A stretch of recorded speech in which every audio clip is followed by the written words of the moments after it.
বিশেষ করে যারা ইফতারের অংশ হিসেবে রুহ আফজা নামক একটি বিশেষ উপাদানকে কালচারের অংশ বানিয়ে নিয়েছেন তারা হয়তো জানেন না যে এই রুহ আফজা শুধুমাত্র চিনির সিরাপের মাঝে রং আর একটা ফ্লেভার মিশানো একটি বস্তু।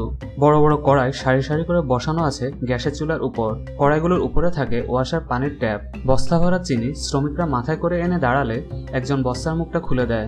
চিনির উপর ওয়াসার ট্যাপ ছেড়ে দিয়ে গ্যাসের চুলা জ্বালানো হয়। চিনির শিরা ঘন হয়ে আসলে সেখানে পরিমাণ মতো রঙের দ্রবণ আর কয়েক ফোঁটা ফ্লেভার মেশানোর পর তা ঠান্ডা করে বোতলে ভরে লেবেল লাগিয়ে বাজারে পাঠানো হয়। আর কারখানার পরিবেশ যে স্বাস্থ্যকর নয় তা অনেকে অনুমান করতে পারছেন। যারা মিষ্টি খেতে ভালোবাসেন তারা স্বাস্থ্যসম্মতভাবে বাসায় এই জিনিস বানিয়ে নিতে পারেন। তাছাড়া নানা ধরনের ফ্রুটস ফ্লেভার পাওয়া যায়, তাও সংগ্রহ করে ব্যবহার করতে পারেন। ইফতারির আইটেমে রুহ আফজা থাকা এটা আমাদের এক ধরনের অলিখিত রেওয়াজ হয়ে গেছে।